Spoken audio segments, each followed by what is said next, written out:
É natural a extensão da Lei Magnitsky para a esposa do Alexandre de Moraes, porque a Lei Magnitsky é conhecida popularmente como a pena de morte financeira, e é notório que a renda do Alexandre de Moraes, que recebe um salário semelhante de deputado federal, mas usa um relógio, por vezes, aí de luxo, né, que não condiz com o salário que ele recebe, e obviamente ele não sobrevive do salário dele. Então, é notório que esse financiamento para o Alexandre de Moraes vem em parte através da mulher dele, que inclusive é uma advogada que se tornou de grande sucesso após a nomeação do Alexandre de Moraes para a corte. Eu acho justo, eu acredito fortemente que o ministro Padilha está incluso nessa lista de sanções.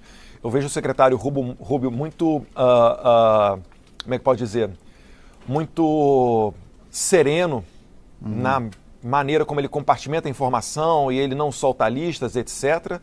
Mas eu acho difícil você imaginar que eles vão dar um recado ao governo brasileiro, tratando de mais médicos, falando em sanções, e isso daí não alcançar Dilma ou o próprio ministro Padilha. Então o Moraes ele é um psicopata com o poder da caneta e age como um mafioso. Uma política que eles estão fazendo com o mundo inteiro. A questão especial do Brasil e da tarifa ser de 50%, a maior dessa última onda de tarifas anunciadas pelo presidente Trump, é por conta da crise institucional que nós vivemos. Então, é por isso que eu tenho alertado a todos aqueles que pretendem tratar isso apenas pela ótica comercial, isso não vai funcionar. É por isso que eu tenho dito, tem que ser dada uma primeira sinalização aos Estados Unidos de que a gente está resolvendo essa crise institucional. Mas eles perderam poder, eles têm que entender isso. E é necessário tempo para que eles entendam isso. Não existe um cenário onde a Suprema Corte saia vitoriosa desse imbróglio todo. Eles estão tendo um conflito com a maior potência econômica do mundo. O Trump, ele nem começou a usar todas as armas que ele tem à mão dele. Basically, what I'm doing here in the United States is denouncing the human rights violations that are happening in Brazil. Unfortunately, this kind of activity is being seen by some authorities in Brazil as a crime against the sovereignty and a crime against the Brazilian democracy. Very happy that President Donald Trump is getting his attention to Brazil. He, Secretary Rubio, Secretary Bessent, and are applying some diplomatic medicines before the Brazilian regime consolidates itself. And this is very important because if they consolidate the regime, no longer will be useful all of these diplomatic medicines as sanctions or take the visas, American visas of this kind of authority. If I do believe that some sanctions, more sanctions are coming against Brazilian authorities, yes, I do believe, because Alexandre de Moraes is still doubling down. The last thing that he did is put Jair Bolsonaro under Rome arrest, house arrest. And President Trump is saying that it's very bad, it's very ugly, all the lawfare that Jair Bolsonaro, his family, and his supporters are suffering in Brazil. So I could expect more tariffs because Brazilian authorities, they did not change their behavior. They are still doing everything wrong. They are still persecuting political opponents, and this is not a democracy.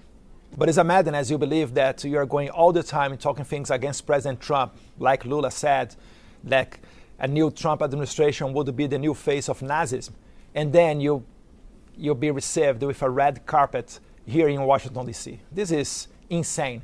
So they have to look for what they are doing. I'm not responsible for the results of their behaviors. O que eu vou apresentar para vocês nesse vídeo é o cúmulo da hipocrisia no seu mais supremo grau.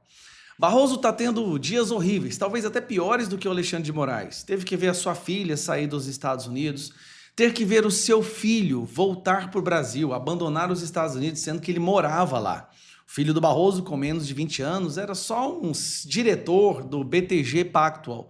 Com certeza conseguiu essa posição pelas suas habilidades, seu know-how, a sua vasta experiência no mundo financeiro. Não teve ajuda nenhuma do Barroso, eu tenho certeza disso. Menos de 30 anos, o cara é diretor do BTG.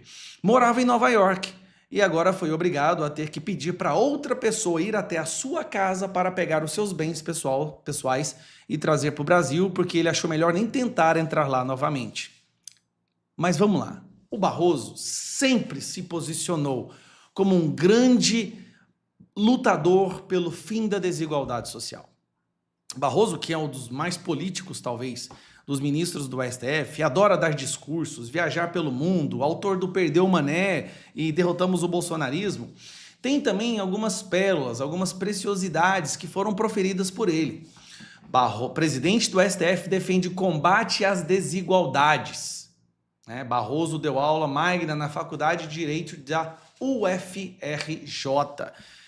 O Barroso sempre se postou como aquele cara que odeia a concentração de capital. Ele tem ódio desses malditos ricos que mantêm o povo pobre na miséria, certo? Tem até um trecho aqui que me chamou a atenção, que é esse aqui, ó. Há muitos desafios que permanecem e que nós não devemos esquecer, que são os desafios do enfrentamento à pobreza extrema. Ainda temos 30% da população brasileira em insegurança alimentar e, portanto, estamos falando de 60 milhões de pessoas. Um país com a condição econômica do Brasil não pode ter gente passando fome. Ainda temos problemas dramáticos de uma desigualdade abissal que nos envergonha. Segundo a Oxfam, 6 pessoas no Brasil, 6 pessoas mais ricas, têm a riqueza de metade da população brasileira. 6 pessoas têm a riqueza de 100 milhões de pessoas. Tem alguma coisa errada nesse modelo que nós precisamos enfrentar. 6 pessoas têm a riqueza de 100 milhões de brasileiros. Cara, quem são esses miseráveis dessas 6 pessoas que possuem a riqueza de 100 milhões de brasileiros? Nós temos que descobrir quem são essas pessoas. Vamos lá, mas uma matéria totalmente diferente. Barroso pagou imóvel de 22 milhões de reais nos Estados Unidos à vista. Preste atenção, à vista. Foi 22 milhões numa lapada só. Um funcionário público que ganha 40 mil reais por mês, tá? Tenta computar isso aqui. Um funcionário público que ganha 40 mil reais por mês, que luta contra a desigualdade, comprou um apartamento de 22 milhões à vista. Vixe Maria, mas vamos lá. Taxa de condomínio é de 15 mil reais. Imóvel está em nome de uma offshore. Obviamente, offshore, você sabe que daí você não paga imposto, né? No seu país. Pertencente aos filhos de Barroso.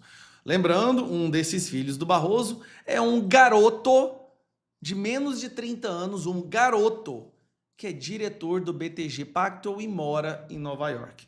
Como que ele chegou lá? Não pergunte, senão a Polícia Federal bate na sua casa. Imóvel da família do presidente do Supremo Tribunal Federal, ministro Luiz Roberto Barroso, em Miami, foi comprado à vista, sem hipoteca.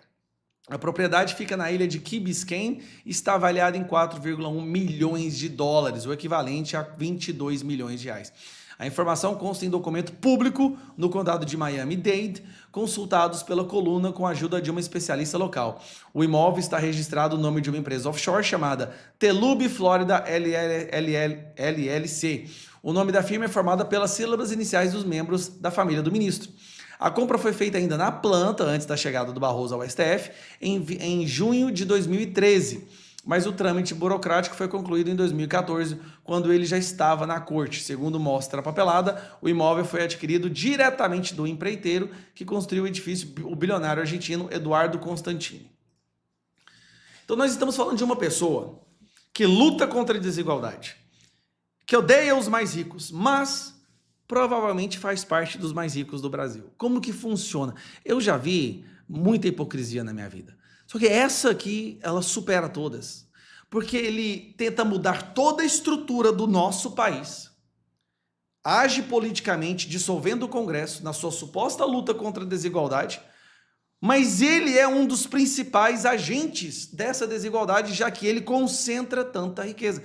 Gente, 22 milhões. Pagou à vista. Tem cabimento uma coisa dessa? Isso tudo bem, é normal isso. E tá aqui o documento mostrando, ó. Fez questão de apresentar o documento que foi pago à vista. Cara, que loucura. Esse é o ministro que luta contra a desigualdade. Que brincadeira. O apartamento era usado até recentemente pelo filho do Barroso, não vai poder usar mais, né? O banqueiro Bernardo Van Russell Barroso, diretor associado do Banco BTG Pactual, que morava em Miami. Era em Miami, né? Nova York não, né? 20 quantos anos tinha esse cara? Não sei, que menos de 30 anos. E é diretor associado do BTG Pactual. Por que será? Será que dessa forma o banco estaria se blindando de processos na Suprema Corte? Acho que não tem jeito melhor de você se blindar no Brasil do que favorecer algum membro da família do STF. Isso aí você pode ter certeza que nenhum processo nunca vai te atingir. Cara, assim, é vergonhoso isso tudo, assim, eu não dou conta. É uma coisa impressionante. Mas antes de você ir para o próximo vídeo, eu quero pedir a sua ajuda. Para a gente vencer o sistema de desinformação do Brasil, a gente tem que ajudar as imprensas, a imprensa verdadeira que fala a verdade, que não aceita dinheiro público. É por isso que eu sou parceiro da Gazeta do Povo. Gazeta do Povo, gente, sabe quem escreve aqui? Nicolas Ferreira, Marcel Van Hatten, Cristina Gremel, Rodrigo Constantino, um jornal que fala a verdade e já foi muito atacado por isso. Apenas R$ 4,90 a mensalidade para você se tornar um assinante da Gazeta do Povo. 80% de desconto se você assinar agora. É só você usar esse QR Code que está aqui, ou o link que eu estou deixando na descrição, ou também fixado nos primeiros comentários. Para destruir a mentira, vamos fortalecer a verdade. Imagine a Gazeta do Povo superando a Folha de São Paulo e se tornando o jornal de maior assinaturas no Brasil. Já é um gigantesco passo para a gente resgatar a sanidade. Um abraço.